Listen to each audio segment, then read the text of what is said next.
आज हम अमेरिका के राष्ट्रपति के बारे में पढ़ेंगे। अमेरिका में अध्यक्षात्मक शासन प्रणाली को अपनाया गया है और अध्यक्षात्मक शासन प्रणाली को अपनाने के कारण वहाँ कार्यपालिका संबंधी जो शक्तियाँ हैं वो राष्ट्रपति में निहित है। अमेरिका के संविधान में के अनुच्छेद 2 में कहा गया है कि अमेरिकी संघ की कार्यपालिका संबंधी शक्ति एक राष्ट्रपति में निहित होगी। अमेरिका में जो कार्यपालिका संबंधी शक्ति हैं वो राष्ट्रपति में निहित की गई है, लेकिन राष्ट्रपति पद के जो धारक हैं उन्होंने राष्ट्रपति की शक्तियों में निरंतर वृद्धि की है और राष्ट्रपति वहाँ एक शक्तिशाली कार्यपालिका प्रधान के रूप में कार्य करता है। राष्ट्रपति के लिए योग्यताएं। अमेरिका में राष्ट्रपति पद की योग्यताओं के बारे में अनुच्छेद 2 की उपधारा में बताया गया है, जिसमें कहा गया है कि राष्ट्रपति पद के उम्मीदवार के लिए निम्न योग्यताओं को पूरा करना आवश्यक होगा। राष्ट्रपति पद की पहली योग्यता है कि वह संयुक्त राज्य अमेरिका का जन्मजात नागरिक होना चाहिए। दूसरा, उसकी आयु 35 वर्ष से कम नहीं होनी चाहिए और वह संयुक्त राज्य अमेरिका का कम से कम 14 वर्ष का निवासी रहा हो। उसके लिए लगातार 14 वर्ष अमेरिका में रहना आवश्यक नहीं है, लेकिन कुल मिलाकर 14 वर्ष अमेरिका में व्यतीत किए होने चाहिए। संविधान के द्वारा राष्ट्रपति पद के उम्मीदवार के लिए ये योग्यताएं बताई गई हैं। राष्ट्रपति का कार्यकाल। अमेरिका के संविधान के अनुच्छेद 2 की उपधारा 1 में राष्ट्रपति का कार्यकाल 4 वर्ष निश्चित किया गया है तथा उसके पुनर्निर्वाचन पर कोई प्रतिबंध नहीं है। अमेरिका के प्रथम राष्ट्रपति जॉर्ज वाशिंगटन ने 2 अवधियों तक अपने राष्ट्रपति पद पर रहे थे। इसके बाद यह परंपरा पड़ गई कि राष्ट्रपति 2 बार ही चुने जा सकते हैं, तीसरी बार नहीं। लेकिन रूजवेल्ट ने इस परंपरा को तोड़ने का प्रयास किया और वो चौथी बार चुनाव लड़े और राष्ट्रपति पद पर तीसरी बार वो हार गए थे, चौथी बार वो विजयी हुए, लेकिन 1945 में उनका निधन हो गया। उसके बाद 22वें संविधान संशोधन के द्वारा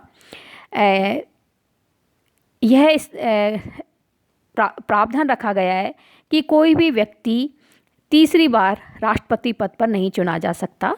तो मूल रूप से संविधान में कोई भी व्यक्ति कितनी बार भी राष्ट्रपति पद का निर्वाचित हो सकता था, लेकिन परंपरा सामान्य तौर पर 2 वर्ष की रही, 2 कार्यकाल की रही। लेकिन अब 22वें संविधान संशोधन के द्वारा यह स्पष्ट कर दिया गया है कि कोई भी व्यक्ति 2 बार राष्ट्रपति पद पर चुना जा सकता है, तीसरी बार नहीं। राष्ट्रपति की पदच्युति। अमेरिका के राष्ट्रपति का कार्यकाल 4 वर्ष है और राष्ट्रपति को उसके सामान्य तौर पर उसके पद से नहीं हटाया जा सकता। अमेरिका के संविधान के अनुच्छेद 2 की उपधारा 4 में यह स्पष्ट किया गया है कि राष्ट्रपति को केवल महाअभियोग के आधार पर ही हटाया जा सकता है और महाअभियोग देशद्रोह, भ्रष्टाचार या अन्य किसी आधार पर लगाया जा सकता है। महाअभियोग लगाने के लिए यह आवश्यक है कि प्रतिनिधि सभा के एक या कुछ सदस्य राष्ट्रपति के विरुद्ध उपयुक्त आधार पर आरोप लगा सकते हैं। इसके बाद ये आरोप किसी न्यायिक समिति या जांच समिति को सौंपे जाएंगे और जांच समिति द्वारा प्रतिवेदन दिए जाने पर प्रतिनिधि सभा यदि आवश्यक समझे तो एक प्रस्ताव तैयार कराती है, जिसमें राष्ट्रपति पर लगाए गए आरोपों का उल्लेख किया जाता है। प्रतिनिधि सभा यदि इस प्रस्ताव को अपने बहुमत से पारित कर देती है तो इस आरोप पत्र की एक प्रति सूचना के लिए राष्ट्रपति को भेजी जाती है। इसके बाद यह प्रस्ताव सीनेट के पास भेजा जाता है। सीनेट निश्चित दिनांक को इन आरोपों की जांच हेतु एक न्यायालय के रूप में बैठती है और सर्वोच्च न्यायालय का मुख्य न्यायाधीश इस बैठक की अध्यक्षता करता है। प्रतिनिधि सभा की ओर से भेजा गया प्रतिनिधि सीनेट को आरोपों के बारे में पूरी जानकारी देता है। इस समय राष्ट्रपति को अपने बचाव हेतु उपस्थित होने या प्रतिनिधि या वकीलों को भेजने का अधिकार होता है। यदि पूरी जांच के बाद सीनेट अपने 2/3 बहुमत से यह प्रस्ताव पारित कर दे कि राष्ट्रपति के विरुद्ध लगाए गए आरोप ठीक है, तो उसे पदच्युत किया जा सकता है और पदच्युति के बाद उसके विरुद्ध न्यायालय में मुकदमा चलाया जा सकता है। एंड्रू जॉनसन के विरुद्ध महाभियोग लगाया गया था, लेकिन बहुमत न होने के कारण यह प्रस्ताव पारित नहीं हुआ। 1974 में दोबारा यह स्थिति हुई, लेकिन महाभियोग की कार्यवाही प्रारंभ होने से पूर्व ही निक्सन के द्वारा अपना त्यागपत्र दे दिया गया। 1998 और 1999 में क्लिंटन के आचरण को लेकर इस प्रकार की मांग उठी थी, लेकिन क्लिंटन के द्वारा माफ़ी मांगने पर महाभियोग की प्रक्रिया को प्रारंभ नहीं किया गया। तो सामान्य तौर पर महाभियोग की जो प्रक्रिया है वो अत्यधिक जटिल है और अभी तक 3 बार ही इसका प्रयोग करने की बात आई है। 2 बार इसका हुआ है, लेकिन सामान्य तौर पर अभी तक किसी को महाभियोग के द्वारा अमेरिका में पदच्युत नहीं किया गया है। अमेरिका के राष्ट्रपति का निर्वाचन। अमेरिका के राष्ट्रपति के निर्वाचन प्रक्रिया पर वहाँ की संविधान सभा में बहुत अधिक मतभेद था। कुछ संविधान निर्माता चाहते थे कि राष्ट्रपति का निर्वाचन प्रत्यक्ष रूप से करा जाए, लेकिन प्रत्यक्ष रूप से निर्वाचन में दलीय प्रणाली के दोष आ सकते थे, इसलिए प्रत्यक्ष निर्वाचन को सही नहीं समझा गया। कुछ लोगों ने का मानना ये था कि राष्ट्रीय व्यवस्थापक के द्वारा राष्ट्रपति का निर्वाचन किया जाए, लेकिन इससे शक्ति पृथक्करण के सिद्धांत का उल्लंघन होता, अतः इसको भी नहीं माना गया और यह निश्चय किया गया कि राष्ट्रपति का जो निर्वाचन है वो अप्रत्यक्ष रूप से जनता के द्वारा किया जाएगा। जनता के द्वारा अप्रत्यक्ष रूप से एक निर्वाचक मंडल का चुनाव किया जाएगा और इस निर्वाचक मंडल के सदस्यों के द्वारा राष्ट्रपति का किया जाएगा।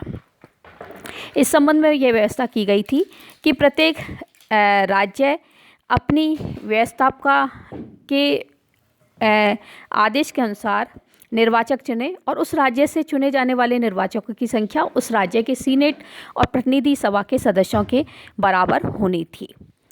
और फिर ये निर्वाचक मंडल के सदस्य एक स्थान पर एकत्रित होकर अपना मत राष्ट्रपति को दें और जिसको बहुमत प्राप्त होगा, पूर्ण बहुमत प्राप्त होगा, वो राष्ट्रपति होगा और उससे कम मत पाने वाला व्यक्ति उपराष्ट्रपति पद को निर्वाचित होगा।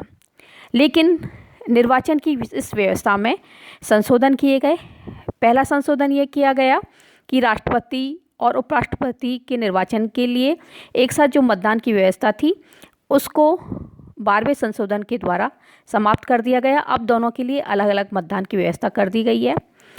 23वें संशोधन के द्वारा कोलंबिया जिले को भी निर्वाचन मंडल के 3 सदस्य चुनने का अधिकार दिया गया और इस तरह से वर्तमान समय में निर्वाचक मंडल के 538 सदस्य होते हैं, जिसमें से कांग्रेस के सदस्य संख्या 535 है। 3 कोलंबिया जिले से चुने जाते हैं। इस तरह से ये 538 सदस्य होते हैं, 435 सदस्य प्रतिनिधि सभा में और 100 सदस्य सीनेट में। तो वर्तमान समय में निर्वाचक मंडल में जो सदस्य निर्वाचित किए जाते हैं वो 538 किए जाते हैं। राष्ट्रपति के निर्वाचन में जो पद्धति अपनाई जाती है उसके मुख्य रूप से 5 चरण है। पहला चरण है राष्ट्रपति पद के उम्मीदवार का मनोनयन। राष्ट्रपति के निर्वाचन के प्रथम चरण में देश में जो विविध राजनीतिक दल हैं उनके द्वारा राष्ट्रपति पद के उम्मीदवार का मनोनयन किया जाता है।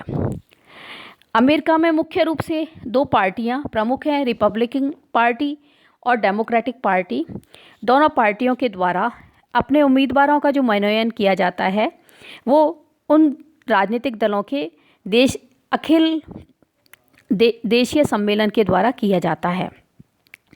उम्मीदवारों के मनोनयन की यह पद्धति परंपरा के आधार पर अपनाई गई है।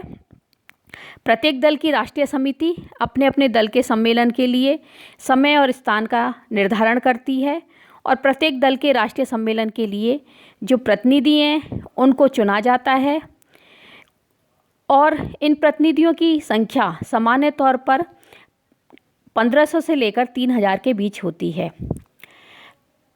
चुनाव वर्ष जुलाई या अगस्त के महीने में होता है और उस सम्मेलन में, जो ये राष्ट्रीय सम्मेलन होता है, इसमें जो उम्मीदवारी का दावादारी करने वाले जो नेता हैं वो आपस में भाषण देते हैं और फिर जो दल के जो प्रतिनिधि हैं इनके द्वारा उम्मीदवार चुने जाने के लिए मतदान किया जाता है और जिस प्रतिनिधि को पूर्ण बहुमत प्राप्त हो जाता है उसे राष्ट्रपति पद के लिए उस दल के द्वारा उम्मीदवार घोषित किया जाता है। दूसरा चरण है चुनाव अभियान। सम्मेलन समाप्त होने के बाद और राष्ट्रपति पद के उम्मीदवार की घोषणा होने के बाद उपराष्ट्रपति पद के उम्मीदवार का भी मनोनयन किया जाता है और उपराष्ट्रपति पद के लिए यह परंपरा हो गई है कि यदि राष्ट्रपति पद का उम्मीदवार उत्तरी राज्यों से है तो उपराष्ट्रपति पद का उम्मीदवार दक्षिणी राज्यों से होना चाहिए। जब सम्मेलन में राष्ट्रपति और उपराष्ट्रपति पद के उम्मीदवारों का मनोनयन हो जाता है तो द्वितीय चरण के अंतर्गत उपराष्ट्रपति पद के लिए मनोनीत उम्मीदवारों के द्वारा दल की एक राष्ट्रीय समिति चुनी जाती है और यह समिति अपना एक प्रधान और कोषाध्यक्ष चुनती है।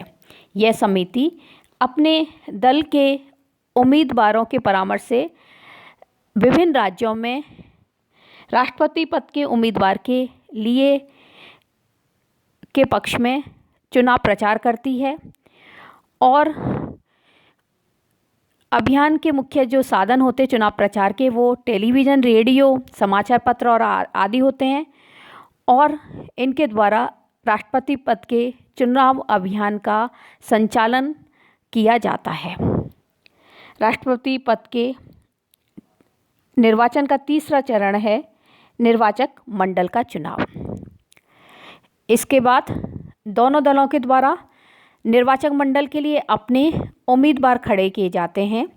निर्वाचक मंडल के इन उम्मीदवारों को यह शपथ लेनी होती है कि चुने जाने पर वे राष्ट्रपति और उपराष्ट्रपति के चुनाव में अपने दल के ही उम्मीदवारों को मत देंगे। निर्वाचक मंडल के सदस्यों की संख्या क्योंकि 538 है इसलिए 538 है। निर्वाचक मंडल का जो चुनाव है वो नवंबर महीने के पहले मंगलवार को या सरकार जो भी तिथि निश्चित करे उसको होता है। निर्वाचकों मंडल के सदस्यों का जो चुनाव है वो प्रत्यक्ष रूप से जनता के द्वारा किया जाता है। निर्वाचकों के चुनाव और अन्य चुनाव में किन व्यक्तियों को मत देने का अधिकार होगा, इस संबंध में मतदान अधिकार अधिनियम के अनुसार यह निश्चित किया गया है कि संबंधित व्यक्ति की आयु 18 वर्ष होनी चाहिए और जिस राज्य में वो निर्वाचक मंडल के सदस्यों को मत दे रहा है वहाँ कम से कम 30 दिन उसका निवास होना चाहिए। राज्यों में निर्वाचक मंडल के सदस्य का चुनाव सूची प्रणाली के आधार पर होता है, अर्थात किसी दल के द्वारा उस राज्य में कितने सदस्य चुने जाने उतने सदस्यों की उतने उम्मीदवार खड़े किए जाते हैं और जनता किसी उम्मीदवार के लिए नहीं बल्कि दल की सूची के पक्ष में मत डालती है। जिस कांग्रेस का कोई सदस्य या संयुक्त राज्य अमेरिका के लाभ के पद पर आसीन कोई व्यक्ति निर्वाचक मंडल का सदस्य नहीं बन सकता। इस निर्वाचक मंडल का जो कार्य है वो केवल राष्ट्रपति तथा उपराष्ट्रपति के निर्वाचन में भाग लेना है। निर्वाचक मंडल के चुनाव के पूर्व राष्ट्रपति पद का उम्मीदवार मतदाताओं से रेडियो तथा टेलीविज़न के माध्यम से अपील करते हैं। चौथा चरण है निर्वाचक मंडल के द्वारा राष्ट्रपति का चुनाव। निर्वाचक मंडल के द्वारा राष्ट्रपति का चुनाव किया जाता है। यह एक औपचारिकता मात्र है। निर्वाचक मंडल के सदस्य राष्ट्रपति किसी एक जगह एकत्रित होकर राष्ट्रपति के लिए निर्वाचन करते हैं। सामान्य तौर पर बुधवार को निर्वाचक मंडल के सदस्य अपने अपने राज्यों की राजधानियों में एकत्रित होते हैं और राष्ट्रपति या उपराष्ट्रपति पद के लिए जो विभिन्न उम्मीदवार हैं उनके पक्ष में मतदान करते हैं। मतों की गणना की जाती है और प्रमाणीकृत करने के बाद सीनेट के अध्यक्ष के पास भेज दिया जाता है। सीनेट का अध्यक्ष कांग्रेस के दोनों सदनों की संयुक्त बैठक में मतों की गणना करता है और जीतने वाले व्यक्ति की घोषणा करता है। यदि मतों की गणना में राष्ट्रपति पद के दोनों उम्मीदवारों को बराबर मत प्राप्त हों या किसी भी मतदाता को पूर्ण बहुमत प्राप्त नहीं होता तो प्रतिनिधि सभा सबसे अधिक मत प्राप्त करने वाले प्रथम 3 उम्मीदवारों में से किसी एक को राष्ट्रपति निर्वाचित कर सकती है। और प्रतिनिधि सभा जब इस प्रकार राष्ट्रपति का निर्वाचन करती है तब प्रतिनिधि सभा में प्रत्येक राज्य का केवल एक मत होता है और प्रत्येक राज्य के सदस्य बहुमत से यह निर्णय करते हैं कि उनके राज्य का मत किस उम्मीदवार के पक्ष में गिना जाएगा। यदि किसी राज्य के प्रतिनिधि समान रूप से इस विवाद पर बढ़ जाएं तो उनका मत नहीं गिना जाता है। राष्ट्रपति के निर्वाचन का 5वां चरण है राष्ट्रपति के द्वारा पद ग्रहण। राष्ट्रपति अब 20 जनवरी को अपना पद ग्रहण करता है। जिस भी राष्ट्रपति पद के उम्मीदवार को पूर्ण बहुमत प्राप्त हो जाता है निर्वाचन में, वो 20 जनवरी को अपना पद ग्रहण करता है। और यदि नवनिर्वाचित राष्ट्रपति की अपने पद पर आसीन होने से पूर्व मृत्यु हो जाती है तो उपराष्ट्रपति राष्ट्रपति का पद ग्रहण करता है। पद ग्रहण के समय राष्ट्रपति को शपथ लेनी होती है और उसे यह सर्वोच्च न्यायालय के मुख्य न्यायाधीश के समक्ष दिलवाई जाती है। अभी इन दिनों राष्ट्रपति पद के निर्वाचक मंडल का चुनाव हो गया है और उनकी गणना की जाएगी, लेकिन अनौपचारिक रूप से जो निर्वाचक मंडल के जो सदस्य हैं वो ट्रंप और बाइडेन दोनों राष्ट्रपति पद के उम्मीदवार हैं और बाइडेन के उसको समर्थन मिला है और वो जनवरी में अपना पद ग्रहण करेंगे। राष्ट्रपति के निर्वाचन प्रणाली की आलोचना। हमने देखा कि अमेरिका के जो राष्ट्रपति हैं उनके निर्वाचन में अप्रत्यक्ष निर्वाचन प्रणाली को अपनाया गया है। जनता के द्वारा एक निर्वाचक मंडल का चुनाव किया जाता है और उस निर्वाचक मंडल के द्वारा राष्ट्रपति के पद के उम्मीदवार के लिए मतदान किया जाता है और जिसको पूर्ण और निरपेक्ष बहुमत प्राप्त हो जाता है वो राष्ट्रपति पद पर चुना जाता है। राष्ट्रपति की इस निर्वाचन प्रणाली की कुछ आधारों पर आलोचना की जाती है और पहली आलोचना इस आधार पर की जाती है कि निर्वाचक मंडल के सदस्यों का जो चुनाव है वो दलीय आधार पर होता है और दलीय आधार पर चुनाव होने के बावजूद भी कभी कभी कुछ परिस्थितियों में वो किसी भी उम्मीदवार को मत दे देते हैं, जो कि गलत है। जैसा कि हमने राष्ट्रपति के निर्वाचन में पढ़ा था कि प्रत्येक जो दल है वो निर्वाचक मंडल के लिए सदस्यों को खड़ा करता है और जो निर्वाचक मंडल के सदस्य चुने जाते हैं वो दल के आधार पर चुने जाते हैं, क्योंकि वहाँ पर 2 दल प्रमुख रूप से रिपब्लिकन पार्टी और डेमोक्रेटिक पार्टी। तो ये दल अपने सदस्यों को निर्वाचक मंडल के लिए खड़ा करते हैं और वो दलीय आधार पर ही चुने जाते हैं। लेकिन कभी कभी ऐसा देखने में आया है कि ये जिस दल की तरफ से निर्वाचक मंडल के लिए चुने जाते हैं उस दल के उम्मीदवार को मत नहीं देकर किसी अन्य दल के उम्मीदवार को मत दे देते हैं।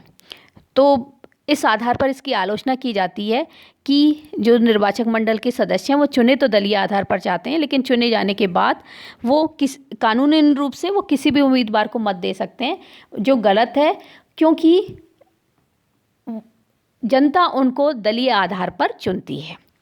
दूसरी आलोचना इस आधार पर की जाती है कि बहुमत प्राप्त दल को संबंधित राज्य में समस्त निर्वाचकों को चुनने का अधिकार प्राप्त हो जाता है, अर्थात राज्य के निर्वाचक मंडल के सदस्यों का चुनाव क्योंकि सूची प्रणाली के अंतर्गत होता है, और सूची प्रणाली के अंतर्गत होने के कारण जिस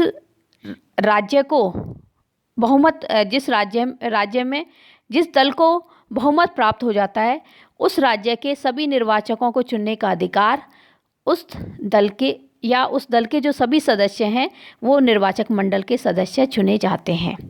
और इस कारण जो चुनाव परिणाम है वो बहुत त्रुटिपूर्ण आते हैं, क्योंकि यदि हम उदाहरण के तौर पर ले सकते हैं कि किसी राज्य से 10 निर्वाचक मंडल के लिए सदस्य चुने जाने हैं और दोनों पार्टियों के मध्य यदि चुनाव सूची प्रणाली के अंतर्गत चुनाव होता है, तो जिसको जनता का यदि 55% भी मत प्राप्त होते हैं, लेकिन 10 जो निर्वाचक मंडल के सदस्य हैं वो उसी दल की तरफ से चुने जाते हैं, इसलिए इस प्रणाली को त्रुटिपूर्ण कहा जाता है कि एक ही दल को सभी निर्वाचक मंडल को बहुमत जिस दल को प्राप्त हो जाता है उसी के ही सभी निर्वाचक मंडल के सदस्य चुने जाते हैं। इस आधार पर यह प्रणाली की आलोचना की जाती है।